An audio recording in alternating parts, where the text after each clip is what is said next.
ఆచార్య గారు, అహమేతం పురుషం మహాంతం ఆదిత్యవరుణం తమసా పరస్తాత్ తమేవ విదిత్వా అతిమృత్యుమితి నాన్యః పంథా విద్యతే యనాయ నాన్యః పంథా విద్యతే యనాయ. ఓం శాంతి శాంతి శాంతి. ఈ యొక్క ఉపనిషత్ జ్ఞాన గంగా అధ్యాత్మ సత్సంగానికి వచ్చేసినటువంటి వారందరికీ నమస్తే, స్వాగతం, సుస్వాగతం. ఏమైనా సందేహాలు ఉంటే అడగండి. ఓం ఆచార్యజీ, ఓం. ఈ యజ్ఞంలో ఒక సందేహం ఏంటంటే, సాయంత్రం ఆవతులు మనం ఉదయమే ఇస్తున్నాం కదా ఆచార్య. అది మీరేస్తున్నారు, వేదంలో లేదు, చెప్పలేదు. అది కేవలం సిద్ధాంతం తెలియని వారు అలా చేస్తున్నటువంటిది. ఇప్పుడు భగవంతుడు 2 కాళ్ళతో నడవమని చెప్తున్నాడు. నేను ఒక కాలుతోటే నడుస్తానంటే, నేను గెంతుకుంటా పోతా అనంటే అది మీ ఇష్టం. రమ్మని ఒక కాలు తీసి ఇంకొక కాలు ఉదయం చేయాలి, సాయంత్రం చేయాలి. ఉదయం చేసినటువంటి యజమానుని సాయంత్రం వరకు రక్షిస్తుంటది. సాయంత్రం చేసినటువంటి యజ్ఞం యొక్క ఆహుతి యజమానుని ఉదయం వరకు రక్షిస్తుంటది. అథర్వవేద ప్రమాణం, ఋగ్వేద ప్రమాణం, యజుర్వేద ప్రమాణం పూర్వకంగా ఉన్నది. యజుర్వేదం 3వ అధ్యాయంలో ఈ రహస్యం ఉన్నది, యజ్ఞ రహస్యం. అక్కడ చూడండి. ఇంకా మిగతా విషయం చెప్పండి. ఇంకోటి ఆచార్యజీ, జల ప్రోక్షణము ఏ కోణం నుంచి మొదలు పెట్టాలి అని, ఒకరు ఈశాన్యమా లేక ఆగ్నేయం? ఈశాన్య కోణం, ఐశ్వర్య కోణం, ఇది ఒక దిశ. వాస్తు శాస్త్రం ప్రకారం దయానంద సరస్వతి వేదోక్త గృహ వాస్తు, గృహాశ్రమం, గృహ నిర్మాణ పద్ధతిలో వేదమంత్ర ప్రమాణపూర్వకంగా చూపించి వాస్తు విజ్ఞానం చెప్పినటువంటిది ఏంటంటే, ఈశాన్య కోణంలో బావి ఉండాలి, బోరు ఉండాలి. అక్కడ పూల మొక్కలు, కూరగాయల మొక్కలు వేసుకొని ఈశాన్య కోణం గుండా ఇంట్లోకి ఐశ్వర్యం రావాలి అనేటువంటిది, ఐశ్వర్యాన్ని నడిపించే కోణం ఈశాన్య కోణం.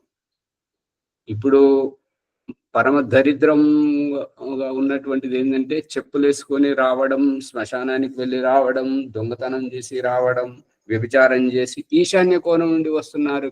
కాబట్టి ఇళ్లలో ఈ సమస్యలు. పూర్వకాలంలో ఊర్లలో ఉన్న ఇండ్లు కానీ, పశువుల పాకలు కానీ, పిచ్చుకల గూళ్ళు కానీ, కోటలు కానీ, ఏవైనా ఇంటికి తూర్పు దిశలో మధ్యలో ద్వారం ఉంటుంది, ఈశాన్య కోణంలో ద్వారం ఉండదు. ఈ మూర్ఖత్వం వల్ల ఈశాన్య కోణంలో అన్ని పనులు చేసినటువంటి వాళ్ళు రావడం, మళ్ళీ స్త్రీలు ఏడ్చుకుంటూ రావడం, మళ్ళీ చేయకూడని పనులు చేసి రావడం పోవడం ఈశాన్య కోణం నుండి జరుగుతుంది. కాబట్టి ఇది వాస్తు దోషం, అది సరైనటువంటిది కాదు. ఇక ఇక్కడ భగవంతుడు చూపిస్తున్నటువంటిది, దయానంద సరస్వతి చూపిస్తున్నటువంటిది వాక్ వాక్ వాంగ్మ ఆశయస్తు, కుడి నుంచి ఎడమకు, కుడి నుంచి ఎడమకు. కుడి దిశ, కుడి దిశ, కుడి చేయి దిశ దక్షిణ దిశ, దక్షిణ దిశ పితృవంశ దిశ, పితృవంశ దిశ మన జన్మ, మనం పురుడు పోసుకున్న దిశ. అక్కడి నుంచి ఉత్తరాభిముఖంగా, ఊర్ధ్వముఖంగా నడవాలి, కుడి చేతి నుంచి ఎడమ చేతి వైపుకు. మిగతా వారు ఎట్లా పోస్తున్నారు, ఎందుకు పోస్తున్నారు, అది వాళ్ళ విజ్ఞతగా వదిలేయాలి. ప్రమాణం ఏంటి? వాక్ వాక్ వాంగ్మ ఆశయస్తు, ఈ యొక్క 2 అంగస్పర్శల ద్వారా మనకు చూపిస్తున్నటువంటిది ఏంటి? కుడి చేతి నుంచి ఎడమ చేతికి నడిపిస్తున్నాడు. చనిపోయినప్పుడు కూడా ఇంట్లోంచి శవం తల ముందు రావాలా వెనుక రావాలంటే సిద్ధాంతం తెలియని వాళ్ళు, అవైదిక సాహిత్యంతో ప్రభావితమైనటువంటి వాళ్ళు ఎదురుకాళ్ళతో గుంజుకొస్తుంటారు. కానీ వేదము, దయానంద సరస్వతి, వైదిక సిద్ధాంతం మాత్రం తల ముందుగా రావాలి. తల దగ్గరే అగ్ని ఉండాలి. ఈ అవైదికంగా వచ్చేటువంటి వాళ్ళు కాళ్ళు పట్టుకొని గుంజుకొచ్చేవారు, ఎదురుకాళ్ళలో గుంజుకొచ్చేవారు కాళ్ళ దగ్గరే దీపం పెడుతున్నారు. నిప్పు ముందు నడుస్తున్నది, ఆ నిప్పు వెనుక కాళ్ళు ఉంటున్నాయి. అది మూర్ఖత్వం. గమనిస్తున్నారా లేదా? అవును, గమనిస్తున్నాం. అందుకని ఇక్కడ చనిపోయిన వారి అంత్యక్రియలు చేసిన తర్వాత దీపం, వాళ్ళు బ్రతుకున్నప్పుడు కూడా దీపం దివిటి నిప్పు పెట్టేటువంటిది, దీపం పెట్టేటువంటి తల కొరివి పెడుతుంటారు అక్కడ శ్మశానంలో. ఇంట్లో కూడా తల వైపే దీపం పెడతారు. ప్రతిదీ తల వైపు ఉండాలి, తల ముందుగా రావాలి. అదే తల్లి గర్భం నుంచి వచ్చేటప్పుడు తల ముందుగా వస్తే శుభంగా, కాళ్ళ ముందుగా వస్తే ఎదురుకాళ్ళతో పుట్టాడు అంత అశుభముగా భావించడం జరుగుతుంది. ఇది వైదికం, వేదం చెప్పినటువంటిది. అందుకని ఈ యొక్క ఎడమ చేతి నుంచి కుడి చేతికి వస్తున్నటువంటి వాళ్ళు దానికి ప్రమాణం ఏంటి?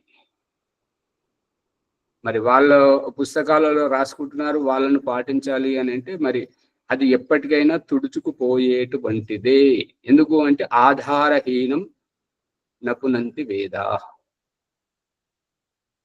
ఆధారహీనం, ప్రమాణరహితమైనటువంటిది ఏనాటికైనా తుడుచుకుపోయేటువంటిదే. అది ఎప్పటి వరకు నెగ్గుతుంది అంటే ఎప్పటి వరకు అయితే ఎదురు ప్రశ్నించేవారు అప్పటి వరకు ఈ యొక్క నాటకాలన్నీ నడుస్తాయి. ఎప్పుడైతే నీ ఈ మాటకు, నీ వ్యవహారానికి ప్రమాణం ఏంటి? ఇప్పుడు ఉదాహరణకు నిన్న ఇక్కడ ఆశ్రమంలో మొన్న జరిగింది, సమావేశం అయ్యారు. దాంట్లో బాధ్యతారహితమైనటువంటి నిర్ణయాలే జరిగినాయి. మళ్ళీ ఇంకా ఏంటంటే ఓం ప్రకాష్ను లెక్క చూపించమని అంటున్నారు. వాళ్ళు పైసలు ఇచ్చిన వాళ్ళు కాదు, పైసలు ఇచ్చిన వాళ్ళు అడిగితే మంచిదే, బాధ్యత గలవారు, బాధ్యతారహితం వాళ్ళు. మీరు ఆశ్రమ శ్రేయస్సు కోరుతున్న వారు ఎవరు? దీంట్లో తప్పులు ఉంటే సవరించేవారు ఎవరు? ఈ శ్యామలయ్య గారు అంటున్నది ఏంటంటే తప్పు చేసిన వారి తప్పును బహిరంగంగా చెప్పకూడదు, గ్రూపులో పెట్టకూడదు అని ఇదివరకు నేను సవరించాను. మళ్ళీ అదే దాన్ని అక్కడ అన్నారు. మరి ఇప్పుడు చెప్తే మరి ఓర్చుకునేంత ధైర్యం మీకుందా? మీ తప్పులు వస్తాయి, నా తప్పులు వస్తాయి, అందరి వస్తాయి. ఎందుకంటే రాసినట్టే గ్రూపులో పెట్టడం పడుతుంది. అందుకని బాధ్యత రహితంగా. ఇక మన విషయానికి వస్తే ఎవరైతే పుస్తకాలు రాస్తున్నారో దానికి ప్రమాణం ఏంటి? జలప్రసేచన ఇలా ఎందుకు చేస్తున్నారు? దానికి బాధ్యత, అది వారి ప్రమాణం ఏంటి? ఎదురు నిలబడి ప్రశ్నించే సత్తా గలవారు తారసపడే వరకు ఈ ఆటలు సాగుతాయి. ఎప్పుడైతే ఎదురు నిలబడి ప్రమాణం చూపెట్టమని అన్నప్పుడు నీళ్లు నవ్వడము, దిక్కులు చూచడం జరుగుతుంది. అంటే అది తప్పు అని అర్థమైతే అప్పుడు ఊడ్చుకుపోవడం జరుగుతుంది. చివరికి ఏదైతే ప్రమాణబద్ధంగా ఉంటుందో, హేతుబద్ధంగా ఉంటుందో, దయానంద సరస్వతి వేదమంత్ర ప్రమాణపూర్వకంగా ఉంటుందో అది మాత్రమే ఉంటుంది. మిగతాది మీరు ఇష్టం. ఇంతకు మించిగా నేనైతే ఏం చెప్పలేను. అడగండి, ప్రమాణం చూపెట్టమని నేను చూపిస్తాను. ఇప్పుడు చెప్పినవి కాకుండా, వ్యవహారికంగా కాకుండా ప్రమాణం చూపిస్తాను. ఓం ఆచార్యజీ, నేను ఒకటి డౌట్ వచ్చింది. బలం గొప్పదా, జ్ఞానం గొప్పదా అని సమస్య చర్చ జరిగింది. బలం గొప్పదా, జ్ఞానం గొప్పదా అని ప్రశ్న. జ్ఞానమే గొప్పదండి. బలం దీంట్లో ఒక మనోరంజనం ఇదివరకు కూడా చెప్తున్నాం, గుర్తుందో లేదో మీకు. ఢిల్లీ నుంచి ప్రయాణం చేస్తున్నటువంటి ఒక దక్షిణ భారతం వ్యక్తి, ఒక ఉత్తర భారత వ్యక్తి, ఇద్దరు కలిసి ప్రయాణిస్తున్నారు. దక్షిణ భారతదేశం వ్యక్తి కొద్దిగా శారీరకంగా బలహీనంగా ఉన్నాడు కాబట్టి ఆయన మూటను పైన పెట్టాలి కాబట్టి ఆయన లేపడానికి ప్రయత్నం చేస్తున్నాడు, అది లేస్తలేదు. ఉత్తర భారతదేశం వ్యక్తి దాన్ని ఆవలీలగా ఉండండి నేను పెడతానని చెప్పేసి ఆయన పక్క జరిపి అమాంతం లేచి పైన పెట్టాడు. మరికొద్దిసేపటికి ఆ దక్షిణ భారతదేశం వ్యక్తి ట్రైన్ ఆపాల్సిన సందర్భం వస్తే దాన్ని గుంజడానికి పోతున్నాడు, కానీ ఆ వైరు ఆయన బలానికి రావట్లేదు. మీకు ట్రైన్ ఆపాల ఉన్నట్టు మీరు పక్క జరగడం ఆయన్ని గుంజేశాడు. గుంజేసరికి ఆయన బలంగా ఉన్నాడు కాబట్టి ట్రైన్ ఆగిపోయింది.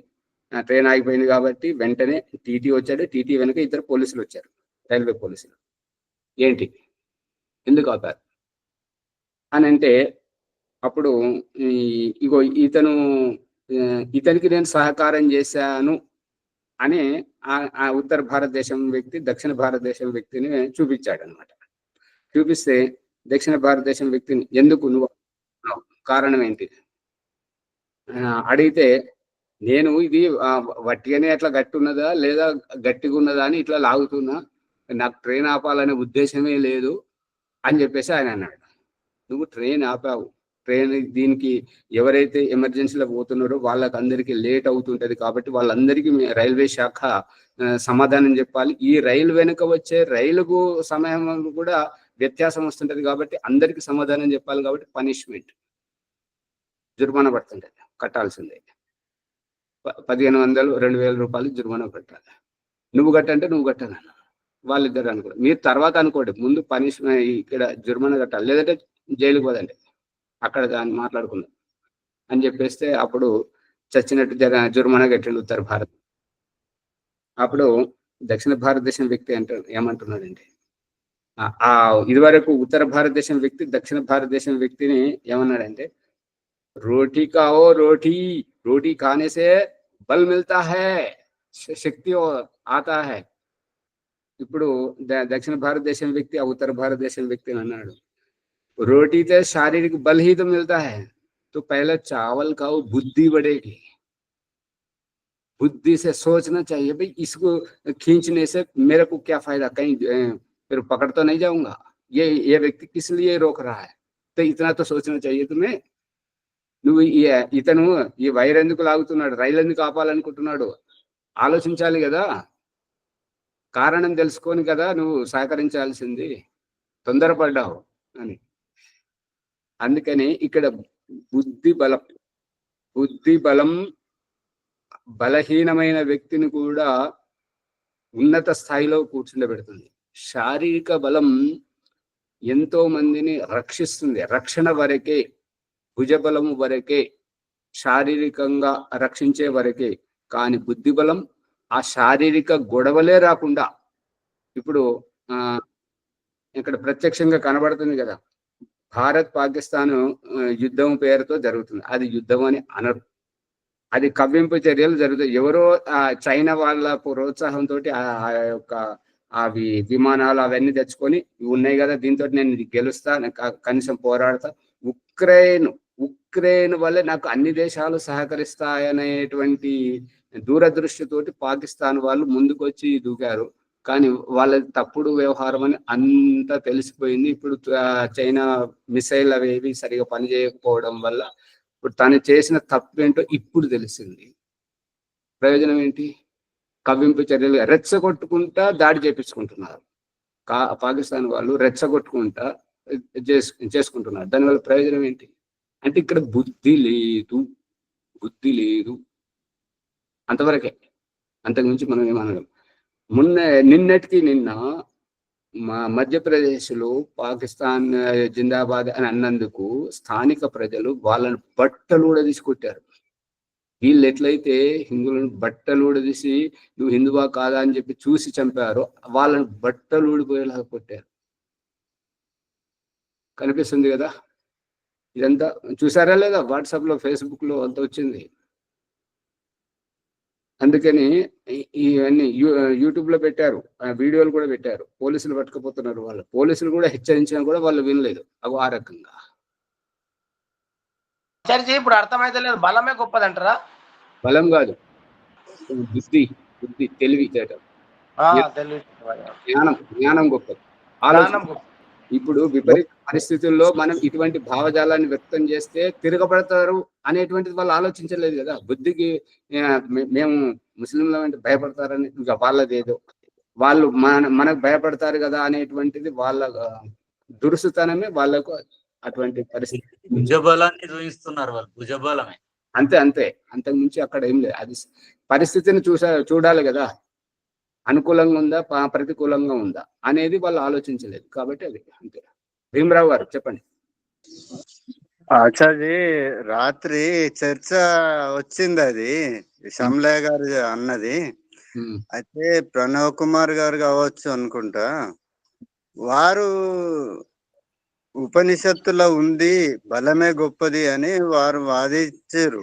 కానీ చర్చ జరిగేటప్పుడు వేరే వాళ్ళు మాట్లాడేది అది సరి అయిందా కాదా అని వింటే అర్థమయ్యేది. అది నిన్న సత్సంగంలో జరిగింది ఈ కార్యక్రమం, నిన్న సత్సంగంలో జరిగింది ఆచార్య. కాదు, రాత్రి అంటే రాత్రి ఎక్కడ? రాత్రి 8 గంటల దాకా ఆధ్యాత్మిక సత్సంగం ఉంటది ఆచార్య. సోమవారం అది వేరే వాళ్ళది కదా.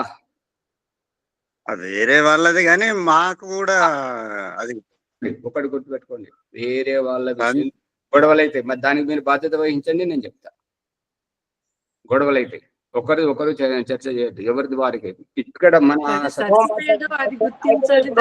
తెలుసుకోవాలండి. అది మాకు డౌట్ వచ్చింది, క్లియర్ కాలేదు కాబట్టి అందుకోసం అడిగినాం ఆచార్య. దాని అట్లా బలం గొప్పదా, బుద్ధి గొప్పదా, జ్ఞానం గొప్పదా అనేది. రామయ్య గారు మీరు అడగడంలో తప్పలేదు, సందేహం వ్యక్తం చేశారు. మీది తప్పలేదు, భీమరావు గారిది తప్పు. వాళ్ళు ఎవరు అన్నారు, వాళ్ళ పేరు తీసుకొని ఇక్కడ చేస్తే వాళ్ళు తప్పన్నాం అనుకోండి, మళ్ళీ వాళ్ళ దాంట్లో అంటారు ఆయనకేం తెలుసు, ఆయన ఏం చేశారు, ఆయనకేం, ఇవన్నీ మాట్లాడతారు. ఇవి గొడవలు కాకుండా ఇంకేమన్నా. సరే ఆచార్య క్షమించండి. అది కాదు, కానీ ఇప్పుడు ఆశ్రమం విషయంలో కూడా మురళి సారు, శ్రీనివాస్ సార్ కూడా కొంచెం పైసలు ఇస్తుండ్రు కదా, వాళ్ళు లెక్క అడగాలి, లెక్క చెప్పమంటారు కదా, తప్పేముంది ఆచార్య ఆడ? నేను చెప్తాను, తట్టుకోగలగాలి కాదు. ఇప్పుడు ఆశ్రమము కమిటీ సిద్ధ నిర్ణయం కాలేదు, మరి ఆ తప్పు ఉంటే సవరించే బాధ్యత ఎవరిది? వల్గర్ లాంగ్వేజ్ తో తిట్టిపోయేవారు, ఈ చెట్లు కొట్టిపోయేదే కనబడ్డది, చెట్లు కొట్టిపోయేది కంటికి కనబడకుండా ఇంకా అంత పెద్ద తప్పు చేస్తున్నారు, అది బయటకు వస్తుంది. దాన్ని సవరించే వారు ఎవరు? అర్థమవుతుందా? నిన్నటి ఎవరు చెప్పిన అనుమతి తీసుకొని చెట్లు కాయలు తెంపాలన్నా, నాకు వారు ఏమని చెప్పారు, వాళ్ళ పిల్లలు వచ్చి తెప్పుకుపోతున్నారు, ఇక్కడ ఉన్నాయి, ఇక్కడ పెద్ద ఉన్నాయి, గౌకేవి అని చెప్పేసి వాళ్ళు చెప్పినా కూడా వినిపించుకోరు. మళ్ళీ ఆనంద్ అదే మాట్లాడి చెప్పిందంట, మీకు నాగప్ప కొడుకును కళ్ళు మాట్లాడి చెప్పి మీరు చెప్పిన తర్వాతనే తెంపింది అని ఆమె చెప్పింది, ఫోన్ చేసింది. మళ్ళా వినండి, వారు చెప్పారు. నేనన్నా చెట్లకు కాయలు లేవు, ఈసారి మేమే కొనుక్కున్నాము, 500 పెట్టి బుట్ట తీసుకున్నాము, మనం బయటకెళ్ళి తెచ్చుకుంటున్నాము, లేవు అని చెప్పినాం. లేదు మాకు 10 కాయలు కావాలి, 10 కాయలు ఇక్కడికి వెళ్ళి మోసుకొని పోతే 10 కాయలు మీరు అక్కడ తీసుకోవచ్చు. సరే 10 కాయలు అంటే నేను తీస్తాను, తెంపిస్తాను, మీరు వెళ్ళండి అని అంటే, లేదు మేము తెంపుకొని పోతాం అంటే ఏమన్నట్టు? అక్కడ అడిగి అనుమతి ఇచ్చినాము, ఎవరు అనుమతి ఇచ్చారు? అక్కడ అడిగింది వేరు, అక్కడ జరిగినది ఏంటిది, మీకు చెప్పింది ఏంటిది, మీరు దాన్ని స్పందిస్తున్నది ఏంటిది? అందుకని బాధ్యతగా ఉంటే దానికి పరిణామాలు ఏదైనా కూడా ఉత్తరాధికారి అంటే ఈ బాధ్యత నేను సవరిస్తాను, ఇలా జరగకూడదు అని. ఆయన పాలు తీసుకుపోవద్దు అని అంటే అక్కడికి వెళ్ళి తీసుకుపోతే లోపలికి వచ్చిన తర్వాత ఒక్క చేతి మీదకి వెళ్ళి నడవాలి, ఆశ్రమం వ్యవస్థ పూర్వకంగా నడవాలంటే లేదు నేను ఇక్కడికి వెళ్ళి తీసుకుపోతా, నేనే పిండుకుపోతా అంటే ఏమంటే నువ్వే పిండు, కాకపోతే లోపలికి తీసుకొచ్చిన తర్వాత అమ్మగారు ఇస్తారు, వారి చేతి మీదకి నడవాలి అంటే లేదు నేను ఇక్కడికి వెళ్ళి తీసుకుపోతా అంటే ఏమన్నట్టు? అది అంటే మీ ఎవరు ఇష్టం వచ్చినట్టు వాళ్ళు చేస్తుంటారు కానీ ఏమి నియంత్రణ లేదా? అందుకని కొన్ని విషయాలు ఇంతవరకు చర్చించాలో అలవాటు పడ్డ టైం పనులు ఉన్నాయి కాబట్టి కొంత తగ్గుతుందని నమ్మకం ఉంది ఆచార్య. అట్లా ఓపిక పట్టాలి దానికి. ఇప్పుడే చెప్పమనంటే నేను చెప్తాను, లెక్కలు ఇప్పుడు చెప్పమంటే ఈ నెల నుంచి కాదు, మొత్తం అన్ని లెక్కలు వస్తాయి. అన్ని లెక్కలు వచ్చినప్పుడు ఎవరు తప్పకుండా వారు అందరికీ న్యాయం కావాలి, న్యాయం జరగాలి. కాబట్టి ఓంప్రకాశం పెద్ద కాదు, ఇంకొవరెవరు ఏది కాదు, అందరి బయటకు వస్తాయి. మరి దాయిని అమ్మది కనబడ్డది, దాయిని అమ్మలాగా కనబడకుండా చేస్తున్న వారు వాళ్ళకి బయటకు రావాలా వద్దా? వాళ్ళు వెనుక నుండి చేస్తుంటే, వల్గర్ లాంగ్వేజ్ మాట్లాడుతుంటే, ఎవరిని పడితే మీరు ఎవరినైతే నియమించారో ఆచార్య అంటున్నారు, అతన్ని కూడా మోహన్ జోడని తిట్లు దొరుకుతుంటుంటే దానికి శిక్ష ఏంటి? ఎవరు దీన్ని నిర్ణయిస్తారు? ఇతను చెప్పింది నిజమే అని చెప్పేసి, అక్కడ జరిగింది నిజమే అని చెప్పేసి దాన్ని ఆ నిర్ణయం తీసుకునేది ఎవరు? అందుకని ఈ విషయం ఎన్నో రోజుల నుంచి అలవాటు పడ్డ పనులు ఉన్నాయి కాబట్టి ఒకటేసారి సరిపోవాలంటే కాదా చర్చి, కొంచెము ఇబ్బందులు ఉన్నాయి, అట్లని ఆలోచన. అందుకని ఓపిక పట్టాలి. మీరు వెళ్ళిపోతలేరు, ఓంప్రకాశ్ ఎట్టిపోతలేరు, అందరు ఇక్కడే ఉన్నారు కాబట్టి ఓపిక పట్టాలి, తొందరపడకూడదు. ఈ ఆశ్రమ వ్యవస్థ ఇంటి వ్యవస్థ కాదు, వ్యక్తి వ్యవస్థ కాదు, వ్యక్తిగతం కాదు, సార్వజనికం. ఓపిక పట్టాలి అంతే. ఇప్పుడు మన విషయానికి వెళ్తే ఈ సందర్భంలో ఎక్కువ ప్రశ్నలు అడగండి. వేరే తీసుకొస్తే ఏంటంటే అది చర్చించారు అది ఇది అని వస్తుంటాయి, అట్లా వస్తుంటాయి. కాబట్టి ఇక్కడ సత్సంగం. ఓం ఆచార్య చెప్పండి. పౌర్ణమి సందర్భంగా చేసే యజ్ఞంలో ఆహుతులు ఎన్ని ఎక్కువగా ఉంటాయి ఆచార్య? దయానంద సరస్వతి కనీసము 3 వేసి చెప్పాడు. అథర్వ వేదంలో ఇంకొక 4 ఉన్నాయి, 7 ఆహుతులు. సరే ఆచార్య, ధన్యవాదాలు.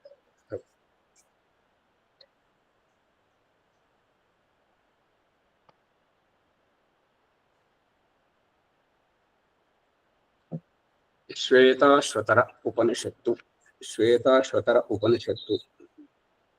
ప్రథమ అధ్యాయము. ఈ యొక్క కాలచక్రం, ఇప్పుడు ఈ గ్రహ దోషాలు, ముహూర్తాలు, శుభ గడియలు, వీటి గురించి అయితే సమాజంలో క్యాలెండర్ను పట్టుకొని ఉంటున్నదో దాని గురించి ఎక్కువగా జరుగుతున్నది చర్చ. అంటే ఇదివరకు ప్రమాణం అది జ్యోతిష్ చంద్రిక అనేది తెలుగులో పుస్తకం సిద్ధమైంది. ఇప్పుడు అనుకోకుండా ఈ ప్రమాణం దొరికింది కాబట్టి దాన్ని కూడా పొందుపరచడం జరుగుతుంది. ప్రతిదీ గ్రహాలు, రాశులు, తిథులు, ముహూర్తాలు, తిథి దేవత, నక్షత్ర దేవత, ఇవన్నీ గురించి పూర్తిగా వివరణాత్మకంగా వస్తుంది. అందరికీ ఉపయోగకరంగా ఉంటుంటది. ఇది చూసిన తర్వాత ప్రతి ఒక్కరూ ముహూర్తం పెట్టగలరు. పండితుని దగ్గరికి వెళ్ళాల్సిన పని లేదు, ఇంకొకరు పంచాంగం చూడాల్సిన పని లేదు. అన్ని విషయాలు దీంట్లో వస్తున్నాయి. సూర్య సిద్ధాంతం ప్రకారంగా, వేద మంత్రాల ప్రమాణపూర్వకంగా వస్తున్నాయి. ఇప్పుడు దీంట్లో 5వ సంపుటాన్ని చూడండి. పంచశ్రోతో అంబుం పంచయోన్యుగ్ర వక్రాం పంచ ప్రాణోర్మిం పంచబుద్ధ్యాది మూలం. ఈ రకంగా పంచావర్తాం పంచ దుఃఖౌఘ వేగాం పంచాశత్ భేదాం పంచపర్వాం అధీమ.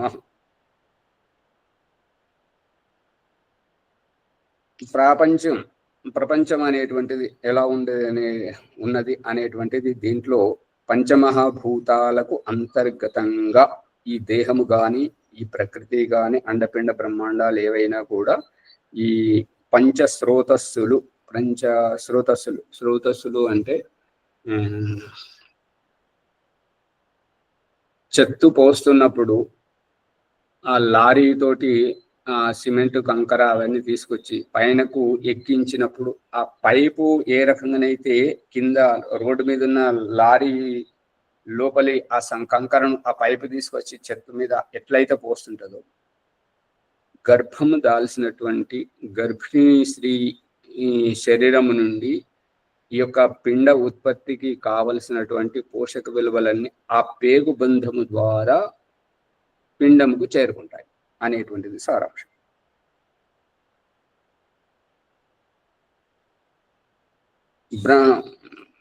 బ్రహ్మాండం యొక్క బ్రహ్మచక్ర రూపంలో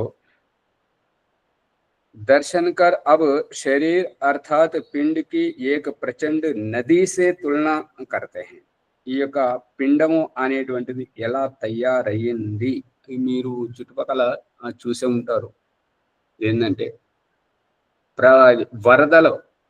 వరదలతో ప్రవహిస్తున్న నీరు ఒకచోట చేరినప్పుడు అది కుంట, కుంట, నది, సరస్సు, కొలను ఈ పేర్లు పెడతారు. ఇంకా అక్కడి నుంచి ప్రవహించినటువంటిది ఈ సెలయేరుల ద్వారా సముద్రంలోకి వెళ్తుంటాయి. ఇక అదే విధంగా ఇక్కడ ఈ నదులతో పోల్చడం జరిగింది. అందుకని ఈ యొక్క తల్లి శరీరం నుంచి, ఈ యొక్క స్త్రీ యొక్క శరీరం నుంచి అణువు ఒలుసుకుంటూ, ఒలిసినటువంటి అణువు ద్రవరూపకంగా ప్రవహించుకుంటూ వస్తున్నటువంటి ఆ పేగు మాధ్యమంగా పిండం వరకు చేరుకుంటుంటది. ఇక మనం చుట్టుపక్కల చూస్తున్నటువంటిది ఏంటంటే ఇనుము, బంగారము, ఇత్తడి, అల్యూమినియము ఇవన్నీ కరిగించి పోత పోస్తుంటారు కదా. పోత పోసేటప్పుడు సాంచ చేసి దానికి ఒక ఛిద్రం చేసినప్పుడు ఆ ఛిద్రంలోంచి కరిగినటువంటి ద్రవాన్ని పోస్తుంటే లోపటికి మనం ఏ ఆకారంలో ఆకృతి రూపాన్ని ఇచ్చామో ఆ ఆకృతి రూపంలో మనం పోసినటువంటి ఆ ద్రవ రూపం వెళ్ళి కూర్చుంటుంది. తద్వారా మనకు కావలసిన వస్తువు ఏర్పడుతుంది.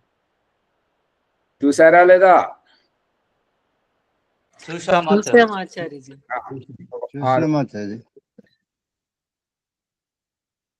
जैसे नदी का जल कई स्रोतों से फूटता है.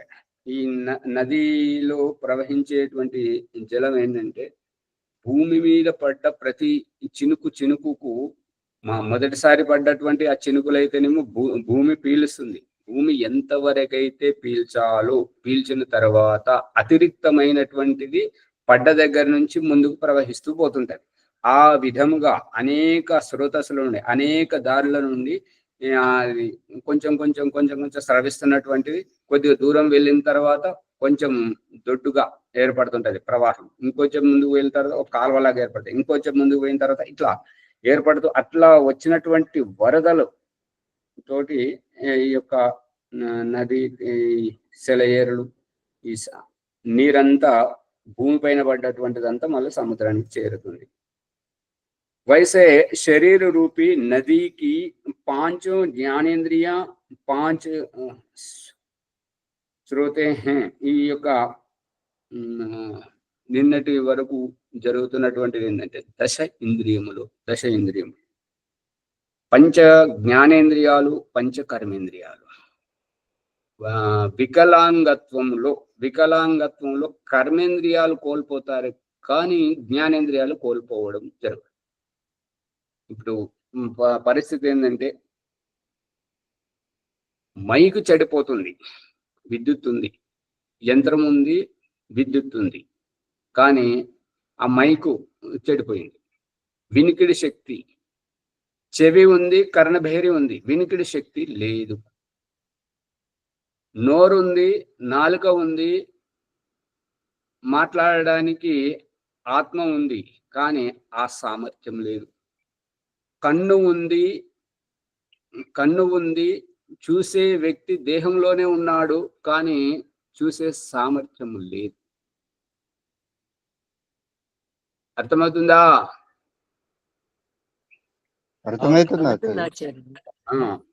ఇంతే రహస్యం. దీనికి కనపడేటువంటిది ప్రత్యక్షమా, కనబడింది ప్రత్యక్షమా? మైకు బంద్ చేయండి, ఇంట్లో గొడవలన్నీ ఇక్కడ వినబడుతున్నాయి. కనబడేది గొప్పదా, కనబడింది గొప్పదా? కనపడందే గొప్పదండి. మరి ఇక్కడ జ్ఞానేంద్రియాలు, కర్మేంద్రియాలు అని రెండు ఉన్నాయి. జ్ఞానేంద్రియాలు, కర్మేంద్రియాలు. జ్ఞానేంద్రియాలు ఉంటున్నాయి, కర్మేంద్రియాలు ఉండట్లేదు కర్మఫలంను బట్టి. భగవంతుడు తల్లి గర్భం నుంచి చూపిస్తున్నది, జన్మింపజేసి చూపిస్తున్నది ఏంటంటే గర్భం నుంచి వచ్చేటప్పుడు జ్ఞానేంద్రియాలు, కర్మేంద్రియాలు అన్ని బాగుంటాయి. తర్వాత ఎట్లెట్లా ఎదుగుతూ పోతుంటే అట్లట్లా కళ్ళు పోవడం కానీ, చెవులు వినపడకపోవడం కానీ, నోరు మాట్లాడకపోవడం కానీ, కాళ్ళు చేతులు పని చేయకపోవడం కానీ, తల వంకర తిరిగిపోవడం కానీ, మెదడు ఎదగకపోవడం కానీ, ఇవన్నీ తర్వాత జరుగుతాయా, గర్భం నుంచి వచ్చే కంటే ముందే ఉంటాయా?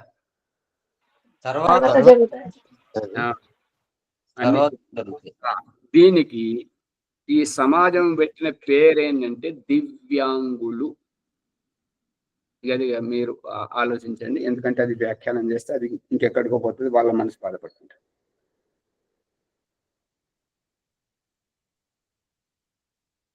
वैसे शरीर रूपी नदी की 5 ज्ञानेंद्रिय 5 सोते हैं.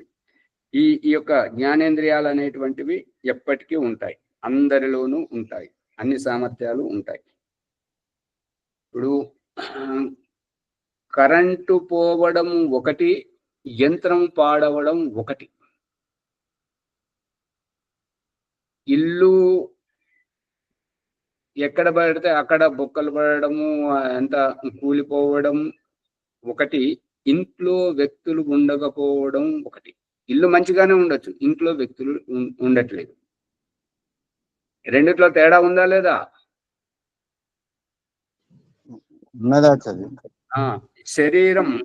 శరీరంలో అవయవాలు లేకపోవడం వేరు, అవయవ సామర్థ్యం లేకపోవడం వేరు.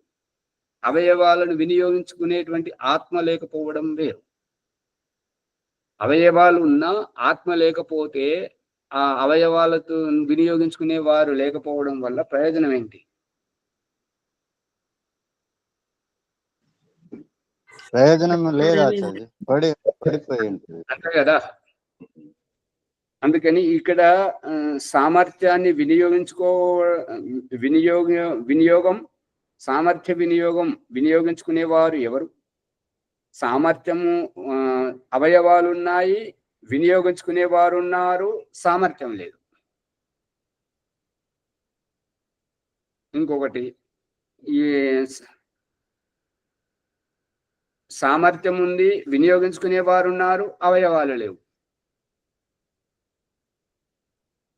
అర్థమవుతుందా? 3 రకాలుగా అర్థమవుతుంది. ఏ ఒక్కటి లేకున్నా గానీ అసంపూర్ణ భాష. ఏ ఒక్కటి లేకపోయినా కానీ అంటే ఇప్పుడు ఇంద్రియాలు ఉండి ఆత్మ లేకున్నా, ఆత్మ ఉండి ఇంద్రియాలు లేకున్నా గానీ ప్రయోజనం కనిపించదు కదా.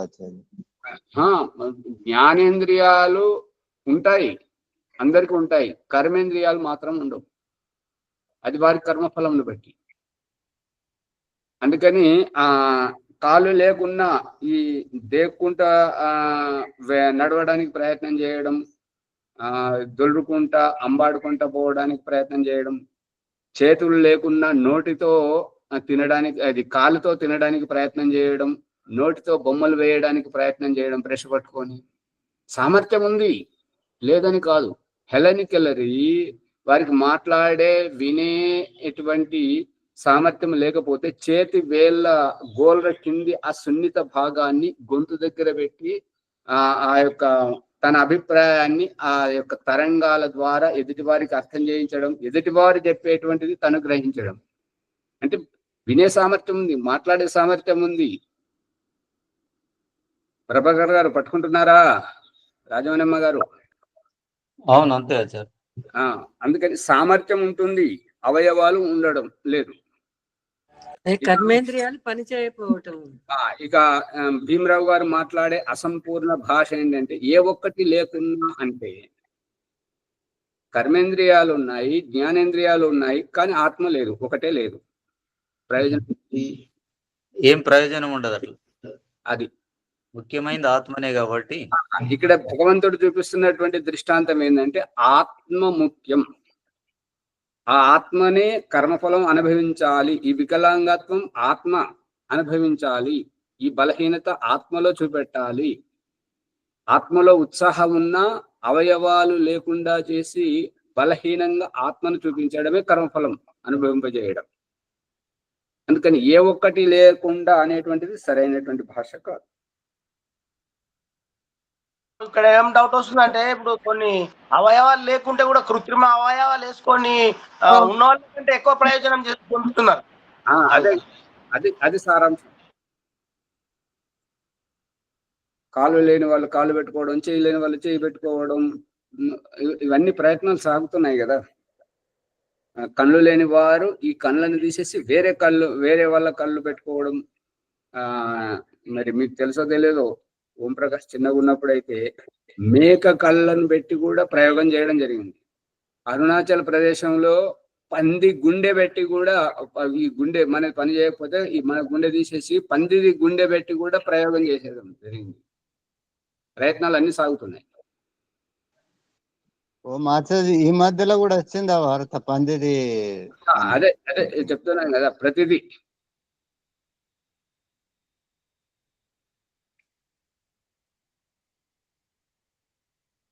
ఈ టెస్ట్ ట్యూబ్ బేబీలో జరిగేది ఏంటంటే, ఆ పురుషుని శరీరంలో ఆ క్రోమోజోములు అవి లేనందువల్ల వేరే వారివి ఈ యొక్క స్త్రీ యొక్క అండంతో కలిపి గర్భాశయంలో స్థాపించడం జరుగుతుంటది. గర్భంలోంచి మళ్ళీ ట్యూబ్లోంచి, గర్భంలోకి ట్యూబ్లోకి ఇట్లా జరపడం జరుగుతుంటది. ఎట్లయితే అవి సక్రియంగా బ్రతికి ఉండడం జరుగుతుంటదో, ఈ యొక్క మహాభారతం గాంధారి గర్భము నుంచి ఆ మాంసం ముద్దను బయటకు తీసి ఎన్ని ముక్కలు ఉన్నాయో అన్ని విభాగాలు చేసి ఎదిగింపజేయడానికి ప్రయత్నం చేసి అది టెస్ట్ ట్యూబ్ బేబీ ప్రయోగమే. అందుకని ఈ యొక్క అద్దె గర్భంలో జరుగుతున్నటువంటిది ఏంటంటే, పురుషుని శరీరంలో శుక్ర కణాలు లేవు. ఆ శుక్ర కణాలు అది అద్దె గర్భంలో జరుగుతున్నది ఏంటంటే, స్త్రీలో అండాలు ఉత్పత్తి లేదు, సరిగా లేదు. కాబట్టి ఆమెను పక్కకు జరిపి ఎవరి దగ్గర అయితే ఉన్నాయో ఈ పురుషుల్లో ఉన్నటువంటి శుక్ర కణాలను సంయోగం జరపడం జరుగుతుంది. నియోగంలో అదే జరుగుతుంది. అసమర్థులకు సమర్థులను కలయిక చేయడం. ఇక ఈ ప్రసంగంలోకి వస్తే, ఏ రకంగానైతే నదీకి స్రోతోంకి योनि उनका कारण పహాడ్ హోతా హై. ఇక్కడ ఏమని చెప్తున్నానంటే, నదుల యొక్క స్రోతస్సులు, నదుల యొక్క ప్రవాహం, ఇంకా ఈ గుట్టలు కొండలు ఉంటాయి అని అంటే సారాంశం ఏంటంటే, గుట్టలు కొండల యొక్క సారాంశం ఏంటంటే, ఎత్తు ప్రదేశం నుంచి నీరు పల్లముకు ప్రవహిస్తుంటది అనేటువంటిది సారాంశం.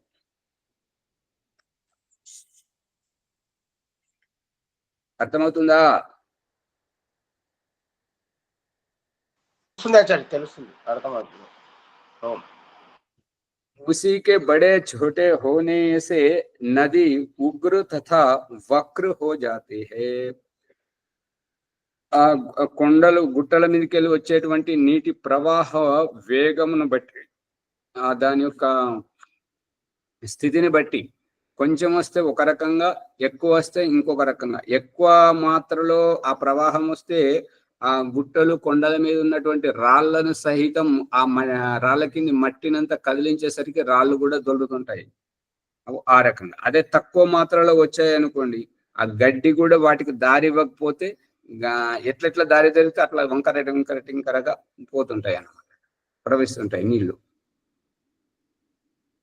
वैसे पांचों इंद्रियों के उत्पत्ति स्थान पंच महाभूत है. ఈ యొక్క 5 ఇంద్రియాలు ఏవైతే ఉన్నాయో వాటి యొక్క ఉత్పత్తి స్థానం పంచమహాభూతములు. జిన్కే కారణ్ యహ నది ఉగ్ర హై. వాటి కారణంగా ఈ నది అనేటువంటిది తీక్ష్ణమైనటువంటిది. ఉగ్రం అంటే తీక్ష్ణం, తీవ్రమైనటువంటిది. వేగవాలి హే, వేగవంతమైనటువంటిది.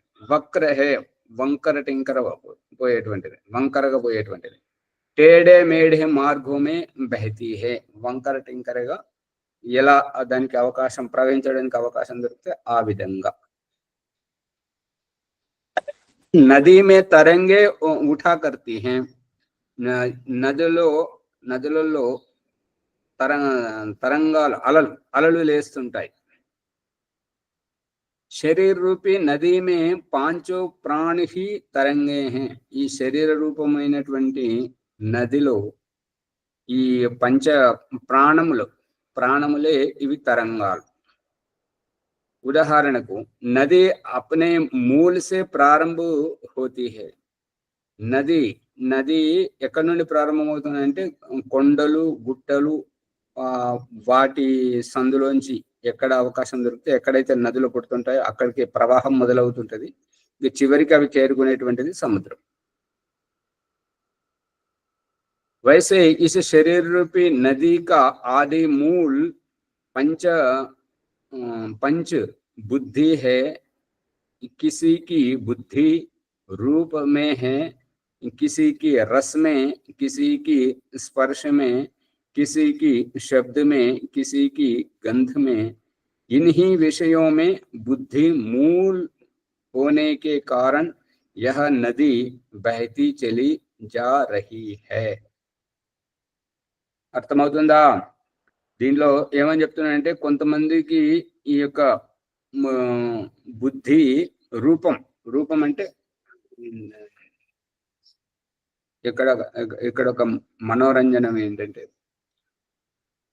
ఆయన పేరు గుర్తొస్తలేదు. రామకృష్ణ పరహంస ధర్మగురువు అని ఉన్నాడు. మూర్తి పూజ అవతారం మీద తన అభిప్రాయాన్ని వ్యక్తపరుస్తున్నప్పుడు వారితోటి శాస్త్రార్థం చేయడానికి వారి అభిప్రాయం తప్పు అని నిరూపించడానికి విద్యాసాగర్ వారి పేరు. ఆ విద్యాసాగర్ గారు వచ్చి చర్చ చేయడానికి కూర్చున్నప్పుడు విద్యాసాగర్ గారి అభిప్రాయంతో ప్రభావితమైన వారు కొందరు, రామకృష్ణ పరమహంస గారి అభిప్రాయంతో ప్రభావితమైనటువంటి వీరి భక్తులు, వారి భక్తులు అందరూ కూర్చున్నారు. కొంతమంది సామాన్యమైన జనులు కూర్చున్నారు. తర్కం జరుగుతుంది. దేవుడు లేడు అనేటువంటిది విద్యాసాగర్ గారి అభిప్రాయం. రామకృష్ణ పరమహంస గారి దేవుడు ఉన్నాడు, ఇప్పుడు కాళీమాత రూపంలో ఈ అమ్మగారు ఉన్నారు అనేటువంటిది అవతార రూపంలో నిరూపించేటువంటి అభిప్రాయం రామకృష్ణ పరమహంస గారిది. ఇక రామకృష్ణ పరమహంస గారు మూర్తి పూజ గురించి చెప్పాడు, అవతారం గురించి చెప్పి కూర్చున్నాడు. ఇక విద్యాసాగర్ గారు రామకృష్ణ పరమహంస గారి ఒక్కొక్క తర్కాన్ని మొత్తం పటాపంచలు చేసి నామరూపాలు లేకుండా పూర్తిగా ఖండిస్తున్నాడు. ఎట్లెట్లా ఖండన చేస్తుంటే ఆ చుట్టూ కూర్చున్నటువంటి భక్తులు వాహ్ వాహ్ వాహ్ అని చెప్పేసి నవ్వుకుంటూ చప్పట్లు కరచడం మొదలు పెడుతున్నారు. ఇది చూసి రామకృష్ణ పరమహంస దిగ్గున లేచి వెళ్ళి ఆ విద్యాసాగర్ గారిని ఆలింగనం చేసుకుంటున్నాడు. ఎంత అద్భుతంగా చెప్పారు, ఎంత అద్భుతంగా చెప్పారని చెప్పేసి. ఇక దాదాపు 1-2 గంటల సేపు మొత్తం రామకృష్ణ పరమహంస గారి అభిప్రాయం మొత్తం తప్పు అని నిరూపించి ఆయన అన్ని రకాలుగా ఖండన చేస్తున్నాడు. చుట్టూ ఉన్నటువంటి ప్రజలు వాళ్ళంతా ఆనందానికి హద్దులు లేవన్నమాట. కానీ రామకృష్ణ పరమహంస గారి భక్తులకు ఎంత నిరాశ నిస్పృహంగా ఉన్నది. ఈ స్వామి ఏం చెప్తలేడు ఖండిస్తలేడు అని వాళ్ళు ఎంత బాధపడుతున్నారంటే అంత బాధపడుతున్నారు. ఇక చివరికి విద్యాసాగర్ గారు అడిగింది ఏంటంటే, రామకృష్ణ పరమహంస గారు మీరు ఇక మరి నా అభిప్రాయంతో ఏకీభవిస్తున్నారా అంటే రామకృష్ణ పరమహంస ఏమంటానంటే, అట్లెట్లా అవుతుంది, మీరు నన్ను బలపరిచారు, నా అభిప్రాయాన్ని గెలిపించారు. అదెట్లా అంటే నీకు ఈ తెలివితేటలు ఎక్కడికి వెళ్ళి వచ్చాయి? వెలుగుతుందా? నిన్ను పుట్టించింది ఆ దేవుడే, నన్ను పుట్టించింది ఆ దేవుడే. ఇగో మన ఇద్దరి మధ్యలో వీళ్ళు ప్రేక్షకులుగా కూర్చున్నటువంటి వీళ్ళని పుట్టించింది, ఆ చెట్ల చేమలను పుట్టించింది ఆ దేవుడే. కానీ నీలో ఈ తెలివితేటలు ఎక్కడికి వెళ్ళి వచ్చాయి? అతని వరప్రసాదమే కదా నీ కర్మఫలం. అట్లుంది, మా కర్మఫలం ఇట్లుంది. అంటే ఇప్పుడు దేవుడు ఉన్నట్టు నిరూపణ అయిందా, లేనట్టు నిరూపణ అయిందా? ఉన్నట్టే నిరూపణ. విద్యాసాగర్ గారికి ఎంత బాధ కలిగిందంటే, నేను ఇంతసేపు వీళ్ళు చప్పట్లు కొట్టుకుంటూ నవ్వుతుంటూ హీలలు వేస్తుంటే నేను గెలిచాను అనుకుంటున్నాను. ఈ వ్యక్తి ఒక్క మాట మాట్లాడకుండా నన్ను చిత్తుగా ఓడించాడు. తలదించుకుని వెళ్ళాడు విద్యాసాగర్ గారు. ప్రశ్న అతందే, సమాధానం అతనితో చెప్పించాడు. అది రహస్యం.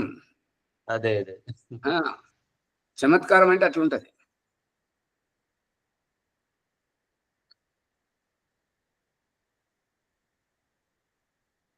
బాలాజీ గారు, అదే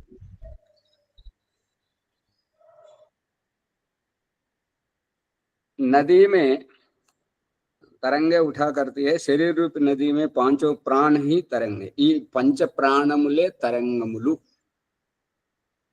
ప్రాణం ఏం చేస్తుంటది అపానం ఏం చేస్తుంటది ఉదానం ఏం చేస్తుంటది సమానం ఏం చేస్తుంటది అనేటువంటి ఇవే తరంగాలు ఒక్కొక్కటి ఒక్కొక్క పని చేస్తుంటది नदी अपने मूल से प्रारंभ होती है वैसे इस शरीर रूपी नदी का आदि मूल पंच बुद्धि है ఈ 5 రకాల బుద్ధి కిసికి బుద్ధి రూపమే ఉంటుంది ఇది రూపంగా పెద్దగా తెలివితేటలు చమత్కారికంగా మాట్లాడడం ఎదుటి వారి నోరు మూయించడం చాలాకీతనం ఇది కనబడే బుద్ధి అర్థమవుతుందా ఇది కనబడే బుద్ధి ఇప్పుడు మనం దృష్టాంతం చెప్పుకున్నాం కదా విద్యాసాగర్ గారిది రామకృష్ణ పరమహంస గారిది రామకృష్ణ పరమహంస గారిది కనబడని బుద్ధి విద్యాసాగర్ గారిది కనబడే బుద్ధి చమత్కారికంగా మాట్లాడాడు అందుకని కిసికి బుద్ధి రూప్కి హే రూపం గలది కిసికి రస్కి రస్ అంటే రుచికరంగా ప్రియముగా మధురముగా ప్రియం భూయాత్ సత్యం బ్రూయాత్ మా ప్రియాత్ సత్యం అప్రియం అప్రియముగా మాట్లాడకూడదు మనసు నొప్పించే విధంగా మాట్లాడకూడదు కిసికి స్పర్శ ఆ స్పర్శ బుద్ధి ఎట్లుంటది అంటే వాటిలో మాట్లాడుతుంటే హత్తుకున్నట్టుగా ఉంటుంటది ప్రేమమయంగా అనిపిస్తుంటుంటది కిసికి శబ్దమే కేవలం వాగుడుకాయ అంటుంటారు కదా కేవలం వాగడం వాళ్ళది శబ్దాల వరకే అది ప్రామాణికమా కాదా హేతుబద్ధమా కాదా అనేది తర్వాత విషయం కిసికి గంధ అంటే గంధవతి పృథివీ అది ఏంటంటే ఇప్పుడు రామకృష్ణ పరమహంస గారు నిరూపించారు కదా ఈ 1-2 గంటల తర్కం జరుగుతున్నప్పుడు శాస్త్రార్థం జరుగుతున్నప్పుడు అది విద్యాసాగర్ గారి ఒక్క తర్కాన్ని కూడా ఖండించలేదు ఏమి మాట్లాడలేదు అందరూ రామకృష్ణ పరమహంస గారి భక్తులంతా ఎంత నిరాశపడేదంటే ఈ స్వామికి చదువు రాదు ఏమి చెప్పలేకపోతున్నాడు అని చెప్పేసి బాధపడ్డారు కానీ చివరికి ఏమైంది ఆ రూపకంగా ఇది ఏంటంటే గంధవతి ఇది కనబడదు కానీ వాసన వస్తుంది ఇప్పుడు పువ్వులో మకరందం ఉంది అది పువ్వే విచ్చుకున్న పువ్వు కనబడుతుంది కానీ పరిమళ వరకైనా కనబడుతుందా కనబడదా ఇది రహస్యం ఇది गंधबुद्धि इन्हीं विषयों में बद्ध मूल होने के कारण यह नदी बहती चली जा रही है ఈ యొక్క వ్యక్తిత్వ వికాసం అనేటువంటిది ఈ 5 రకాల బుద్ధి యొక్క ప్రవాహంతో వ్యక్తిత్వ వికాసం జరుగుతుంది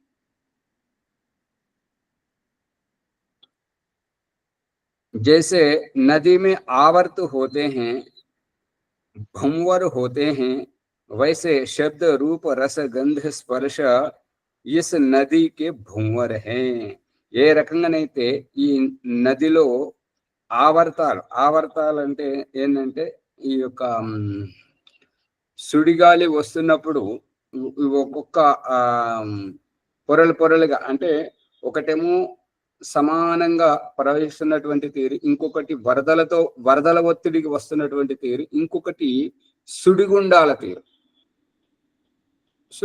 తీరు ఈ రూపకంగా భంవర్ అంటే సుడిగుండాలు वैसे शब्द रूप रस गंध स्पर्श इस नदी के भंवर है ఈ శబ్ద రూప రస గంధాలలో వ్యక్తిత్వ వికాసంతో వ్యక్తి ఎదుగుతున్నటువంటి తీరు ఈ యొక్క బుద్ధి యొక్క సుడిగుండ ఎవరికి ఎందులో రుతుంటే ఆ వైపు మొగ్గు ఎక్కువ చూపించడం జరుగుతుంది जिनमें जीवात्मा डूबने लगता है ఇక అందులో ఇక వ్యక్తిత్వ వికాసము ఒకరికి రూప సౌందర్యంలో అందులో కోల్పోతే ఆ రూప సౌందర్యాన్ని చూసేటువంటిది ఆకర్షితమయ్యేటువంటిది ఈ మనకు దేహం కనబడుతుంది ఏం చూస్తున్నావు ఆడవాళ్ళని చూస్తున్నా అట్లా చూస్తున్నావు రూపాన్ని అని చెప్పేసి అంటున్నారు. కానీ అది చూసేది ఎవరు? ఈ శరీరంలోంచి, ఈ కళ్ళలోంచి ఆత్మ చూస్తుంది. ఆత్మ దానికి అవుతుంటది. ఇక రసము తాగుడుకు బానిస అయ్యేది ఎవరు?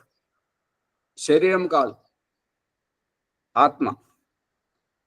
ఆత్మయే. ఇప్పుడు మనం బట్టలు వేసుకొని ఎట్లయితే నడుస్తున్నామో, దేవుడు చూపిస్తున్న దృష్టాంతం ఏంటంటే, మనం బట్టలు వేసుకొని ఎట్లయితే నడుస్తున్నామో అదే రూపకంగా ఆత్మ శరీరాన్ని ధరించి ఆ యొక్క సారాయి దుకాణం దగ్గరికి వెళ్ళి సారా తాగడం, తూలుతూ పడుతూ లేస్తూ నడవడం, ఇవన్నీ చేస్తుంటది అన్నట్టుగా. ఇది రసబుద్ధి. ఇక సమయం అవుతుంది ఆచార్య. గమనించలేదు. ఈ యొక్క ప్రసంగం ఇంకా కొనసాగుతుంది కాబట్టి ఇక్కడనే ఆపేస్తున్నారు. ఓం నమస్తే. అమ్మగారు ముందు తీసుకెళ్ళండి. ఓం నమస్తే ఆచార్య. సర్వేభ్యో నమో నమః. ఈ రోజు ఎపిసోడ్ లో జలప్రసేచనం యొక్క సందేహాన్ని, మళ్ళీ శరీరంలో ఇంద్రియాలు అవయవాలు లేకున్నా పర్వాలేదు, పని చేయగలుగుతాడు, కానీ ఆత్మ లేకపోతే అది సాధ్యం కాదు. ఆత్మ యొక్క ప్రాముఖ్యత ఎంతో ముఖ్యమైనదని, మళ్ళీ మూర్తి పూజలోనే పరమాత్మ లేదు, కనకనంలో ఉంటాడు అని విద్యాసాగర్ గారు తెలియజేశారు. బుద్ధి వికాసం ఎన్ని రకాలు, అవి ఎలా జరుగుతుందని తెలియజేసినందుకు ధన్యవాదాలు ఆచార్య. ఈ ఎపిసోడ్ ని లైక్ చేసి షేర్ చేయండి, సబ్స్క్రైబ్ చేసుకోండి అందరూ. ఈరోజు వైదిక సంధ్య గాయత్రమ్మ గారు వెళ్ళిపోయింది. నేను చేస్తాను. అథ వైదిక సంధ్య బ్రహ్మయజ్ఞము. ఓం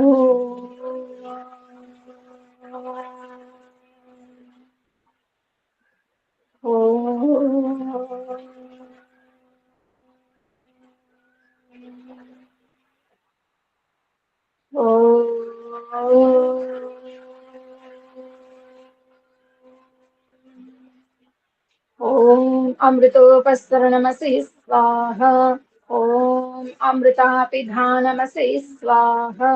ఓం సత్యం యశః శ్రీర్మైశ్రీః శ్రేతాం స్వాహ. ఓం షణ్ణో దేవీరభిష్టయా ఆపో భవంతు పీతయే శంయోరభిస్రవంతు నః. ఓం వాగ్. ఓం ప్రాణః ప్రాణః. ఓం చక్షుః. ఓం శ్రోత్రం. ఓం నాభిః. ఓం హృదయం. ఓం కంఠః. ఓం శిరః. ఓం బాహుభ్యాం యశోబలం. ఓం కరపృష్ఠే. మార్జన మంత్రములు. ఓం భూః పునాతు శిరసి. ఓం భువః పునాతు నేత్రయోః. ఓం స్వః పునాతు కంఠే. ఓం మహః పునాతు హృదయే. ఓం జనః పునాతు నాభ్యాం. ఓం తపః పునాతు పాదయోః. ఓం సత్యం పునాతు పునః శిరసి. ఓం ఖం బ్రహ్మ పునాతు సర్వత్ర. అత ప్రాణాయామ మంత్రములు. అష్టచక్రముల ప్రమాణము. అష్టచక్ర నవద్వార దేవానాం పూరయోధ్య తస్యాం హిరణ్యయే కోశే స్వర్గో జ్యోతిషావృతః. అథర్వ వేదంలోనిది 10వ కాండం 2వ సూత్రం 31వ మంత్రం. 8 చక్రాలు, 9 రంధ్రాలు, ఇంద్రియాల అయోధ్య పురము ఉన్నది. అందులో స్వర్గమనే స్వర్ణమయ ఆవాసంతో ప్రకాశ జ్యోతితో ఆవరించి ఉంది. 7 అంతస్తుల అంతర్యాత్ర. ప్రాణాయామ మంత్రములు. ఓం భూ సహస్రార చక్రం. ప్రాణధారణ, జీవం పోసుకోవడం. ఓం భువః ఆజ్ఞాచక్రం. త్యాగభావంతో దుఃఖ విముక్తి పొందటం. ఓం స్వః విశుద్ధి చక్రం. అనాసక్త ఆత్మ సుఖ స్వరూపావస్థ. ఓం మహః అనాహత చక్రం. పరధ్యాన తన్మయత్వ పరమాత్మ భావం. ఓం జనః మణిపూరక చక్రం. అమృతస్య నాభిః. అథర్వ వేదంలోనిది 6వ కాండం 44వ సూక్తం 3వ మంత్రం. ప్రసవంలో శిశువు తెచ్చుకున్న పేగుబంధం వలె ఆ పరమాత్మతో ఈ ఆధ్యాత్మిక సాధక జీవాత్మకు గల అవినాభావ సంబంధమని ఈ నాభి యొక్క అభిప్రాయం. ఓం తపః. స్వాదిష్టాన చక్రం దేహం క్రింది వైపు నుండి కనపడని ఆత్మను పైకి పొగను వ్యావహారికంగా చూపటం అంటే తోలు పిస్తోలుతో మాయగుండును పీల్చి ముక్కుకు వాసన ఆత్మకు తెలియజేయడం గమనార్థం. ఓం సత్యం. సత్యం జ్ఞానం అనంతం బ్రహ్మ. తైత్తరీయోపనిషత్తు. జ్ఞానం సత్యము, బ్రహ్మ అనంతము.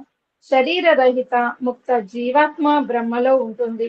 ఆ ముక్తాత్మకు ప్రాపంచిక సుఖదుఖముల స్పర్శ సంపర్క అవాభావంలో ఆనందమగ్నమై ఉండును. ఈ విధంగా శుద్ధ మనస్సుతో పాటు పంచేంద్రియాలు, ప్రాణం జీవితంతో ఉంటాయి. మరియు బుద్ధి అంటే ప్రారబ్ధం పరిష్కరింపబడిన ఆత్మ నిర్మలము స్థిర చిత్తముతో ఉంటుంది. దీనినే పరమగతి అనగా మోక్షం అందురు. ఇది మొదటి ప్రకరణం. ఈ మొదటి ప్రకరణంలో సఫలం చెందిన వారు మోక్షాన్ని పొందుతారు. సఫలం కాని వాళ్ళు అఘమర్షణంతో మళ్ళీ ప్రారంభిస్తారు. అఘమర్షణ మంత్రములు. ఓం మృతంచ సత్యం చాభిద్ధా తపసోధ్యజాయత తతో రాత్రజాయత తతః సముద్రో అర్ణవః సముద్రాదర్ణవాదధి సంవత్సరో అజాయత అహోరాత్రాణి విదధద్విశ్వస్య మిషతో వశి సూర్యా చంద్రమసౌద్ధాతా యథా పూర్వమకల్పయత్ దివం చ పృథివీం చాంతరిక్షమథో స్వః. ఆచమనమంత్రం. ఓం షణ్ణో దేవీరభిష్టయా ఆపో భవంతు పీతయే శంయోరభిస్రవంతు నః. మనసా పరిక్రమ మంత్రములు. ఓం ప్రాచీదిగగ్నిరధిపతిరసితో రక్షితాదిత్యా ఇషవః తేభ్యో నమోధిపతిభ్యో నమో రక్షితృభ్యో నమ ఇషుభ్యో నమ ఏభ్యో అస్తు. యోస్మాన్ తేష్టియం వయం విష్మస్తంభోజంభే దద్మః దక్షిణాదిగింద్రోధిపతిస్థిరశ్చిరాజీ రక్షితా పితరైషవః తేభ్యో నమోధిపతిభ్యో నమో రక్షితృభ్యో నమ ఇషుభ్యో నమ ఏభ్యో అస్తు. యోస్మాన్ వేష్టియం వయం విష్మస్తంభోజంభే దద్మః ప్రతీచి దిగ్వరుణోధిపతిః ప్రిదాతు రక్షితాన్నమిషవః తేభ్యో నమోధిపతిభ్యో నమో రక్షితృభ్యో నమ ఇషుభ్యో నమ ఏభ్యో అస్తు.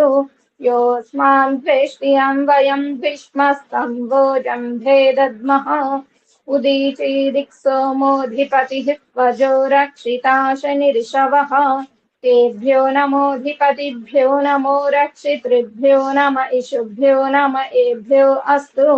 యోస్మాన్ వేష్టియం వయం విష్మస్తంభోజంభే దద్మః ధ్రువాదిగ్విష్ణురధిపతిః కల్మాషగ్రీవో రక్షితా వీరుధైషవః తేభ్యో నమోధిపతిభ్యో నమో రక్షితృభ్యో నమ ఇషుభ్యో నమ ఏభ్యో అస్తు.